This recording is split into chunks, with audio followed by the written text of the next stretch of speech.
One makers was equally silver, Bob and Parker. But no, I must return. So, did you be doing it regularly now, 2 o'clock on a Sunday, or every second? Is that all? What? Is he on? Oh, how are you, sir? Good to be good. I was hoping there was going to be a big bed sheet on it, you know? No. You know. But it's good. It's good. Is it it's more than life size. It's couple life size. Hard to tell. I think all the men are bigger, he looks smaller. Just to look easier. Why should not get a bigger presence? That's right. You never noticed that. It's because she's closer to the road. Alright, okay. Well, that's fair enough. Is there no speeches? I don't know. I guess you expect speeches. Other speeches.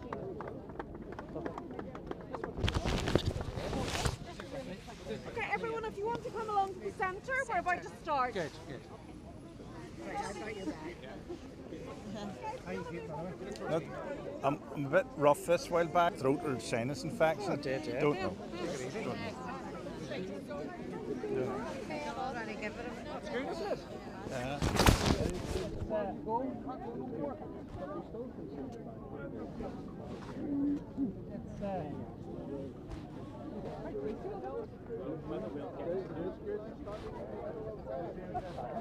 I think we put it up. All right.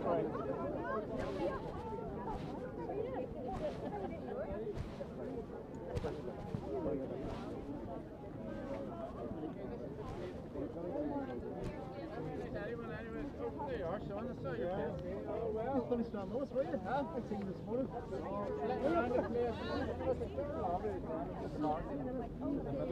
Oh, yes. How are you doing?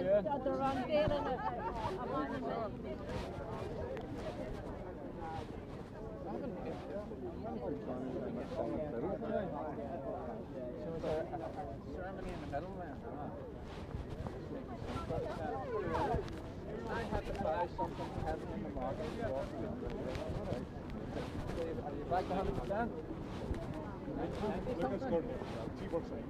Right. You sacrificed yourself. Yeah. Exactly. Or, yeah, superstar.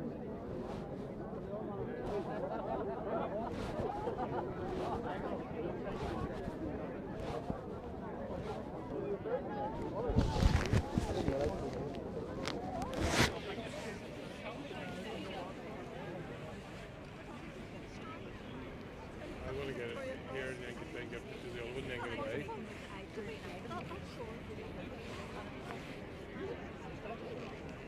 It's here.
Brass like this, and I'm just going to go for someone, I'm just going to go for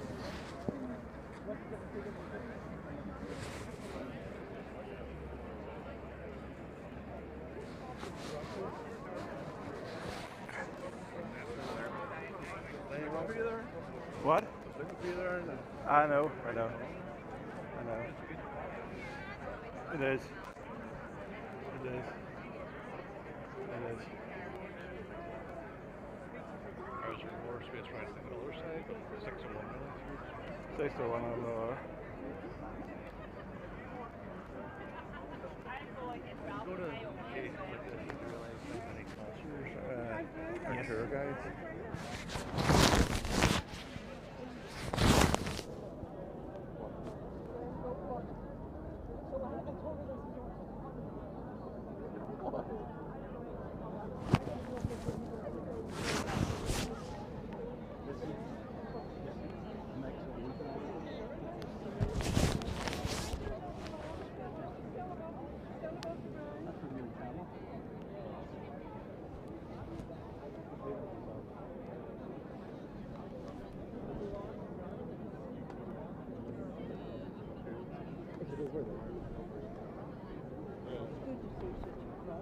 It is lovely to see such a crowd, yes. Do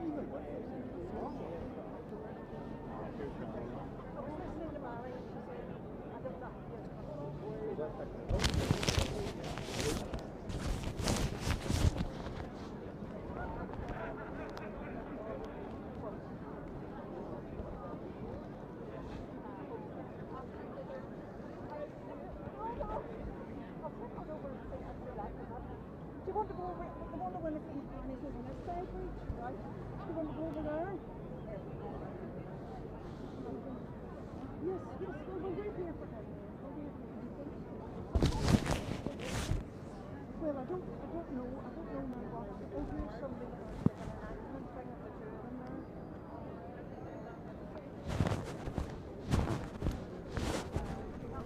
Excuse me. No.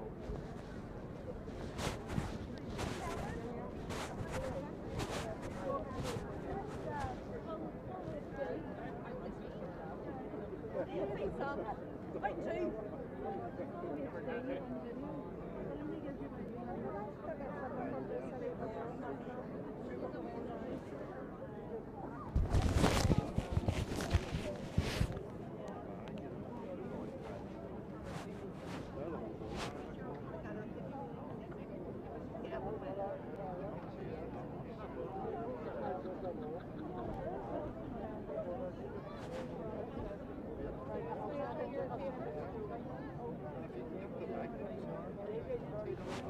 If I get a few before the day is out, just to sort of show them what they're missing.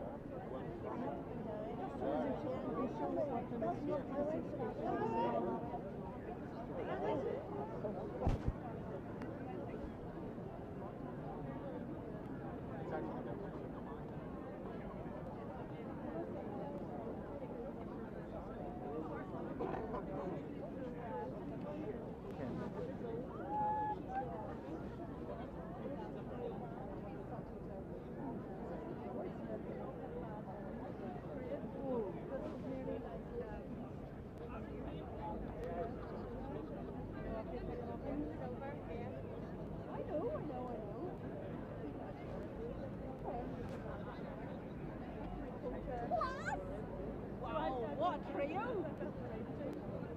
Brilliant.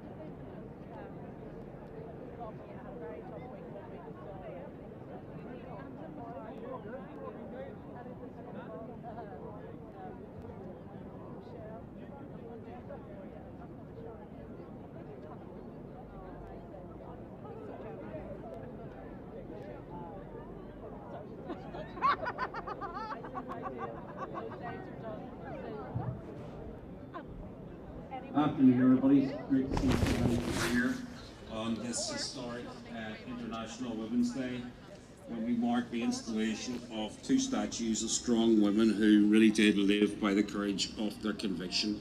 To mark this occasion, we've got a number of speakers. Will you please welcome to the podium Lord Mayor of Belfast, Brian Murphy.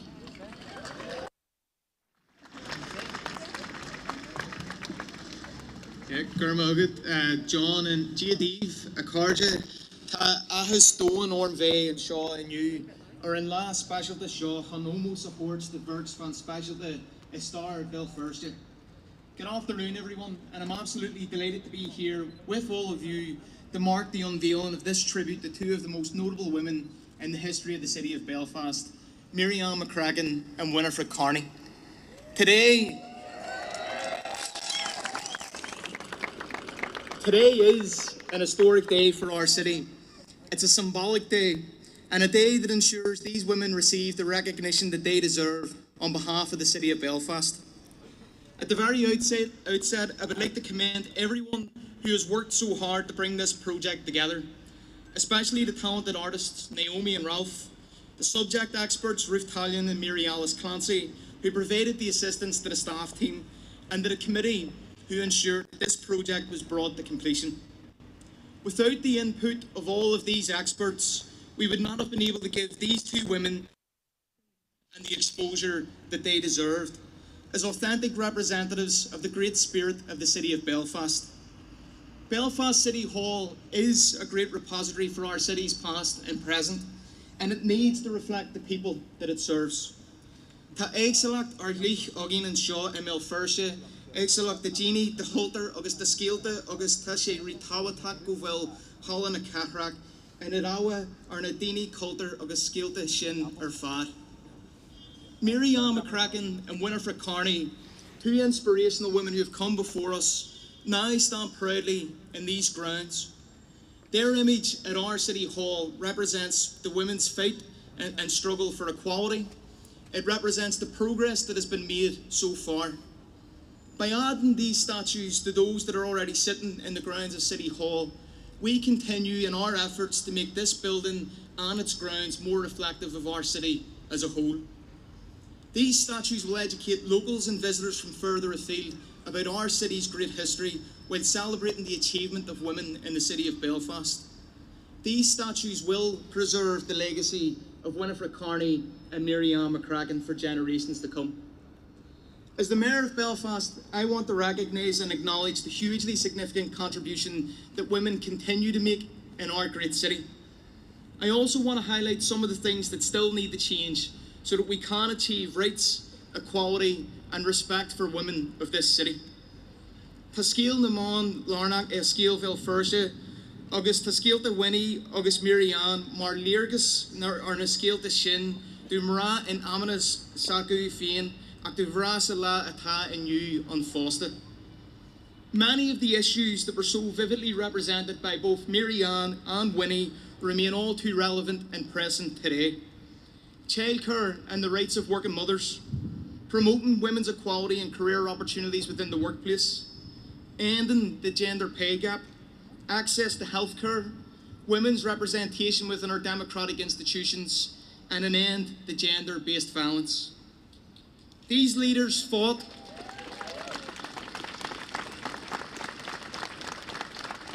These two leaders fought for equality. They fought for empowerment and prosperity through Belfast revival and regeneration throughout their lives. From the city's early period of growth, we've got the example of Mary Ann McCracken, the social activist, the abolitionist, the campaigner, the United Irelander, the businesswoman whose lifelong commitment was to the well-being of the people of this city, fighting for many, including the poor, women, children, the enslaved, and she's still an example for each and every one of us today. And then we have Winifred Carney, a Belfast woman whose commitment to empowerment led her from being one of the city's first qualified typists, a trade unionist, a suffragist, and all of that culminated in her presence as one of the few women amongst the initial occupiers in the GPO and the Easter Rising in 1916. Today is a special acknowledgement and recognition of the achievements of the women of Belfast. It's important that our City Hall is reflective of all the citizens of this city as a whole. The humanity and the bravery of these two women that's depicted here today is very humbling. It's also hugely important that their stories are told, and with it, the stories of the other women of this city. Stories that challenge the accepted narrative, stories that can still inspire young people today, and stories that show there's still much to be done for women's advancement. Tá muid an bhrudgeal as Winifred Carney agus Mary Ann McCracken agus literature sin and seo inniu. This International Women's Day, let us here rededicate ourselves to the spirit of McCracken and Carney to ensure that the Belfast we seek to build is a Belfast for the future and a Belfast for all. Thank you very much.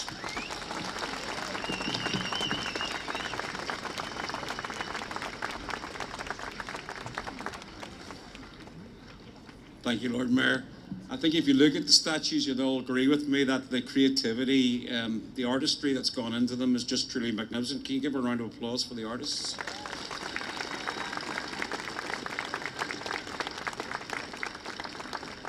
And with that, it's with great pleasure I welcome Naomi and Rolf Sander, the artists, to the stage.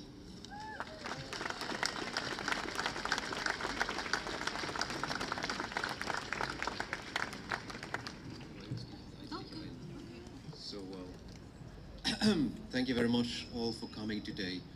I'm very grateful for that. But I would like to give the word to Naomi, my daughter, who actually realized one sculpture basically herself, and we worked as a team. And also, thank you very much for my team who is here at the moment. So I give it to Naomi because she's a woman.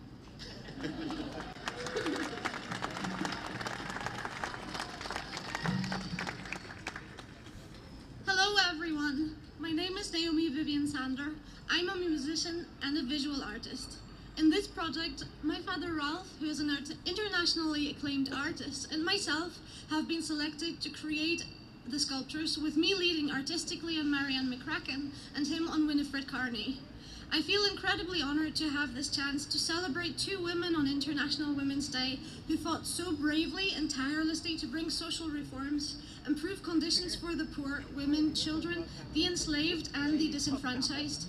I would like to express my gratitude towards the people who made this project happen, members of the Belfast City Council and all other institutions involved. I also want to thank my parents who poured so much work, love and time into this project, and the other artistic team members of our studio for their sculptural assistance.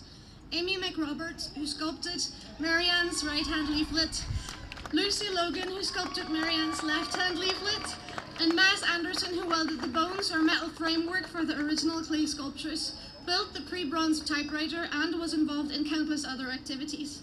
I would also like to extend thanks to the Cast Foundry in Dublin and the builders from Friedrich Company, particularly Piotr and Maciek, and the staff at Belfast City Hall for their fantastic cooperation and for making us feel welcome. Personally, I want to thank my doctoral supervisors at the Irish World Academy of Music and Dance for their support and advice. I also want to thank Mark Russell for emotional support, sharing opinions, or lending an ear when most needed. I want to say a special thanks to my mother, Dr. Grażyna Halina Sander, who tirelessly coordinated, organized, transported, supervised, and continually supported and encouraged the work. Thanks for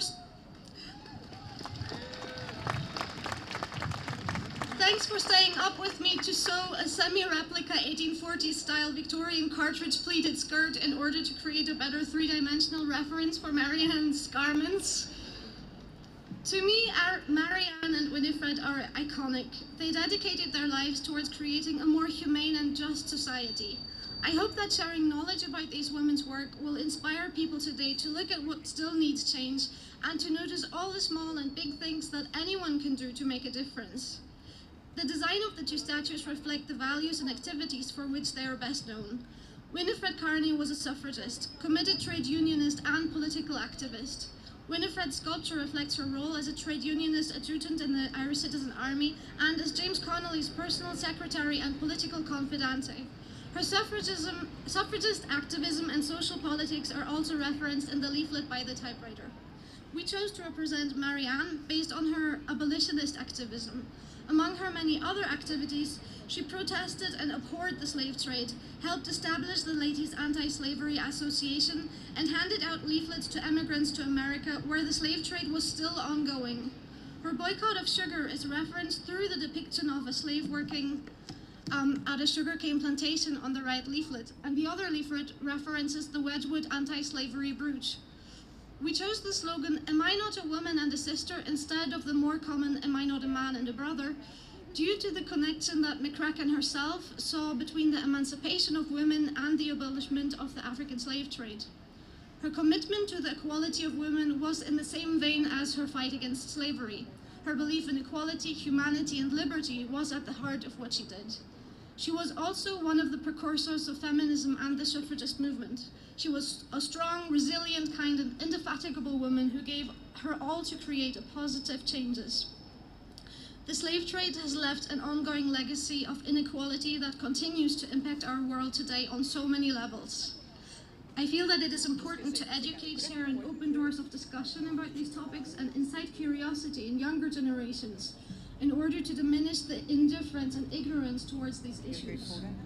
Mary Ann's life story inspires me to look more closely at what could change today, be that modern-day slavery, environmentalism, poverty, or the housing crisis.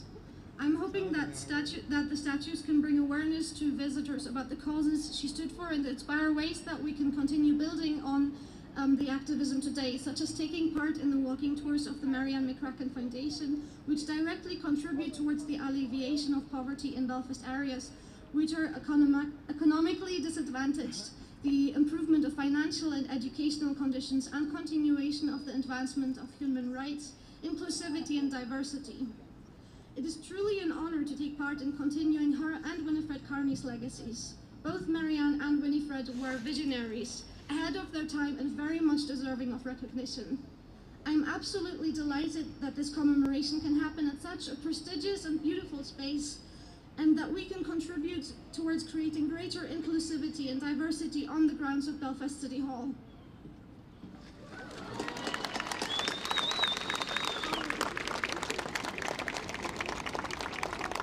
Thank you very much. Thank you very, very much. There's not very much left for me to say. So here we are, and we did our best. And everybody who was involved.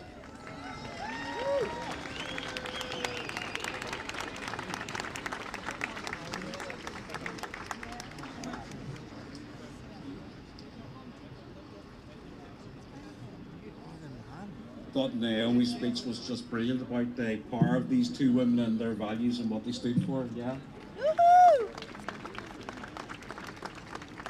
It would be remiss of me not to mention some very strong women of our own here in the City Council who were also responsible. So would you put your hands together for Sinead Grimes and Kirsten Mullen, who facilitated this project on behalf of the Council and the team. Now, when we talk about values, it would be remiss of us on this day not to invite someone from the Irish Congress of Trade Unions to address you. So here he is, Jerry Murphy.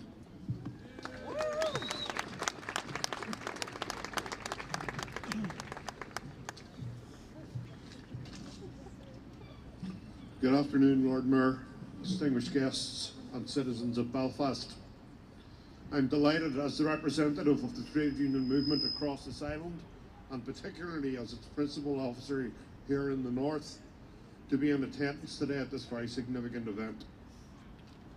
The two sculptures unveiled today are not only a fitting recognition, at long last, of two of the most important historical figures, female historical figures in our city, but also a reflection of our city as it is now. I lead a movement which is 200,000 people strong across the north, and currently 57% of that membership is female.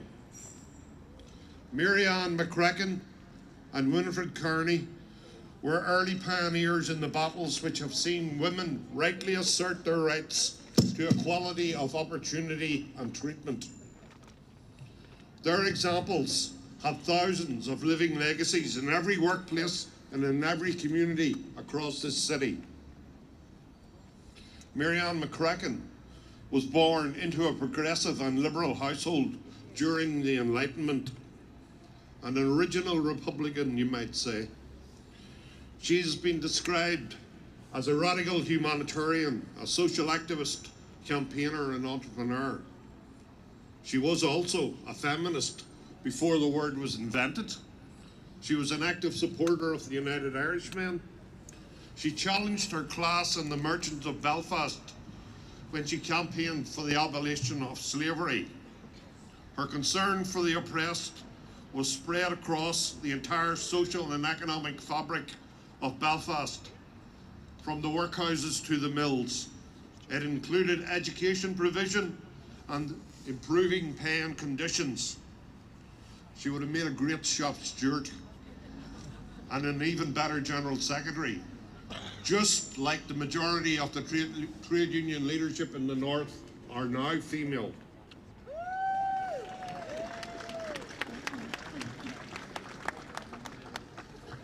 Contrary to popular belief, history does not repeat itself, but every now and then it does rhyme. Winifred Carney was born 21 years after Mary Ann passed on, and her life took her through momentous times and events. Her politics were shaped by the Industrial Revolution, by the emergence of Irish nationalism and its Unionist counter, and by a simultaneous global revolt when socialism took hold in the hearts and minds of working people from every creed and in every nation, city, mine and mill. She worked closely with James Connolly at the birth of the modern trade union movement on these islands, when the movement for power, for workers' power, was faced with the greater power of the bosses and the state, be that in Belfast in 1907 or in Dublin in 1913.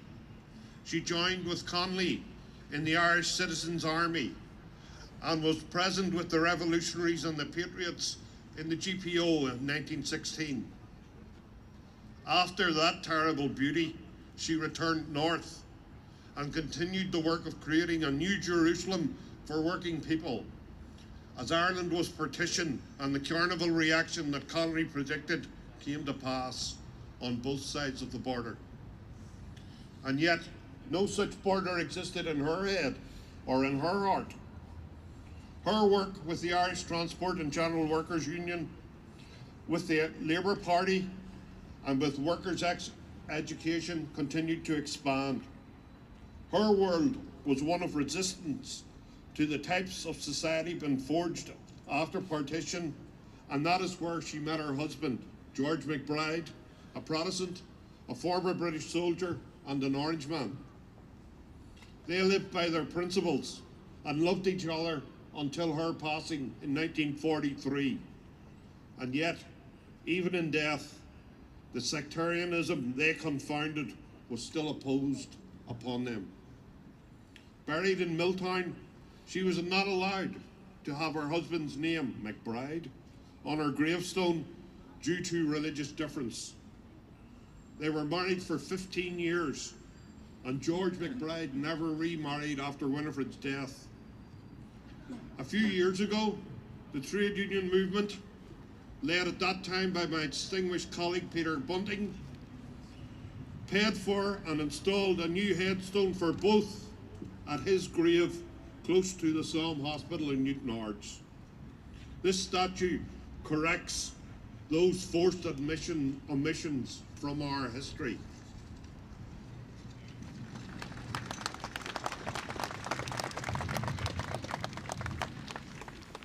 Like Mary Ann, Winifred challenged the conventions. Like Mary Ann, Winifred challenged the conventions of background and class. Each chose the political road less taken, and both have been thoroughly absolved by history. Their legacy is all around us, in the faces, stories and attitudes of every woman at this gathering, and in the 57% of the membership of all our trade unions in the north. I have little doubt that if both were with us in 2024, they would have been at those gates with the rest of us on January 18th, on the picket lines, making the case for better pay and better conditions. We as a society are deeply indebted to the humanity of both of these women. Their statues may be metal, but their legacy is most definitely human. Thank you.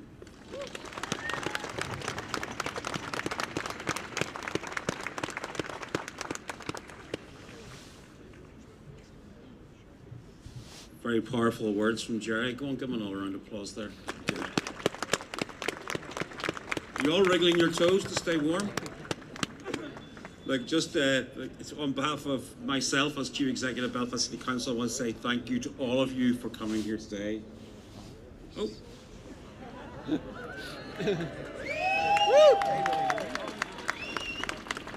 Ladies and gentlemen, I would like you to walk to the right towards the statue, if you would follow me. Thank you so much.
Some of you might relate to that.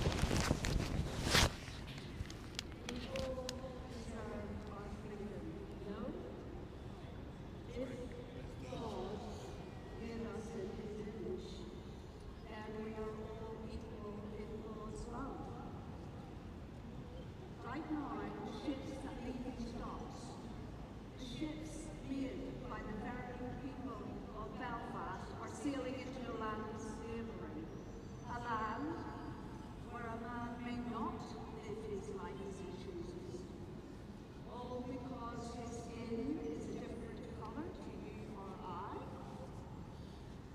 A black man or woman is born by the miracle of God's own hand, just the same as you are.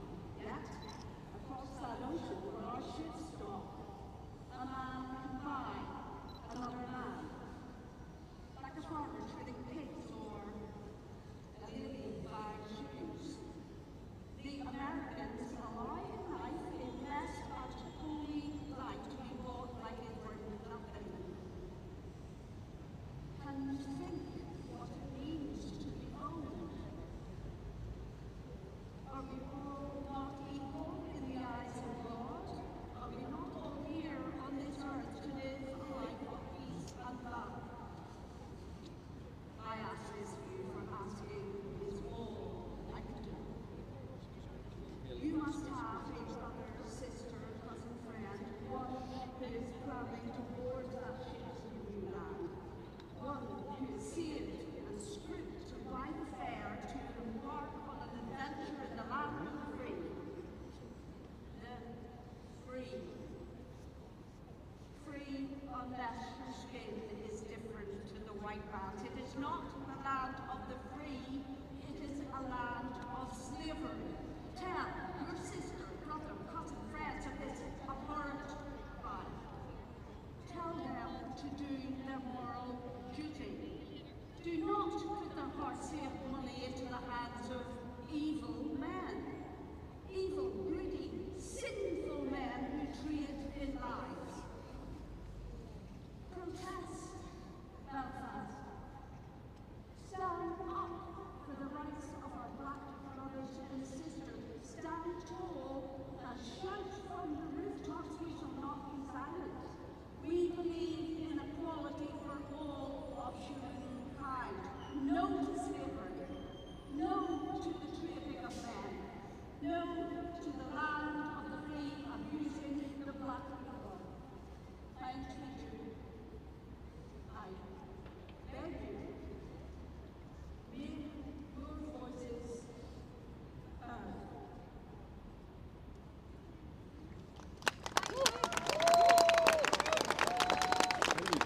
Very moving to the other side.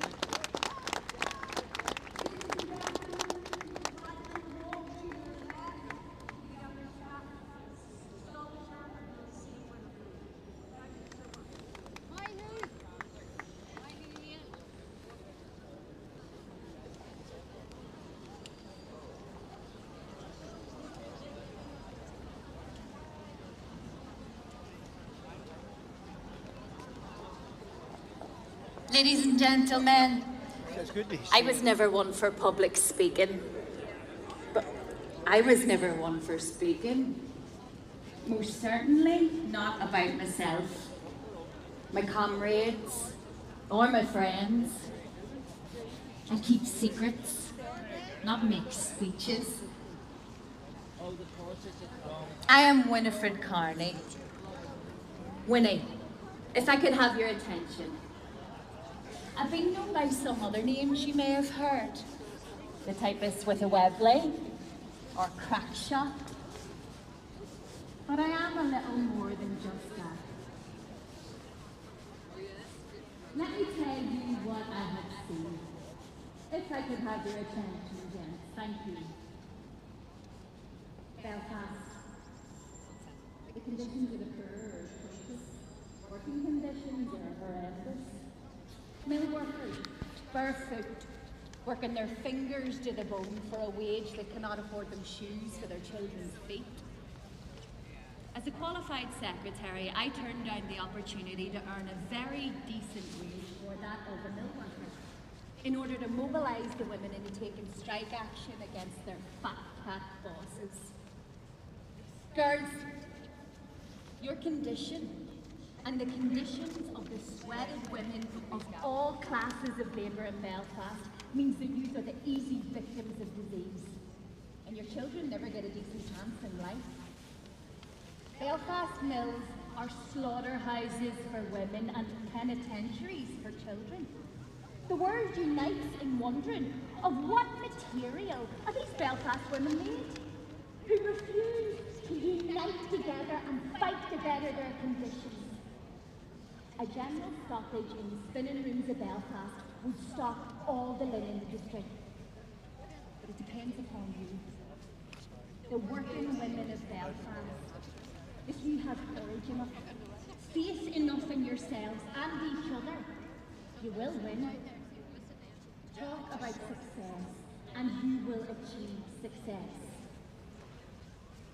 I worked with the Irish Textile Workers Union and the Irish Transport and General Workers Union, and it was here that I met Mr. James Connolly. His politic, his commitment to the working classes equalled mine. I went on to become his personal secretary and confidant. So when I received a telegram from Mr. Connolly requesting my immediate presence in Dublin, I accepted without hesitation. Monday, 24th of April, 1916. I marched with the leaders and the volunteers to the GPO, where Mr. Connolly gave the order to attack. I was released from Aylesbury Prison in Wales on the 24th of December, 1916. I returned home, and I was determined to play a part in the shaping of a new Ireland. I wanted to dedicate myself to realising Connolly's ideal of a workers' republic. I was elected branch president to the National Convention of commemorate and went on to become branch leader in 1917. These women supported my candidature in the 1918 elections, a Sinn Féin candidate in the Central East Belfast Victoria Division. 1918 was the first time women over the age of 30 were allowed to vote. So I focused my attention on them and the mill workers, appealing to them to use their vote better than men had done so far. I received just 395 votes. I hadn't a hope. I am a suffragist and a socialist, a Republican and a trade unionist, an active member of commemorate, the Irish Citizens' Army and the Gaelic League. I had such hopes for an Irish future beyond this rotten social system of ours. But it was never to be. The docks are gone. The factories have disappeared. But the workers are still out there, still toiling, still making profits for the wealthy who squander it. Thank you.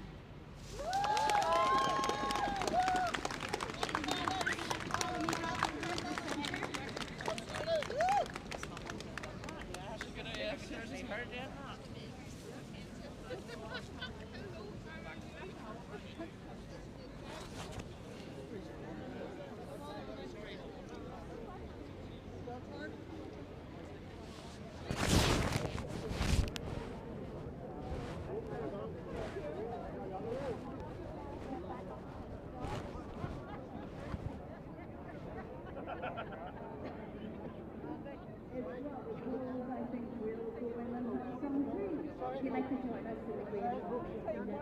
Thank you. Oh, we're not allowed on it. Sorry. Why?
Like a make any difference to me.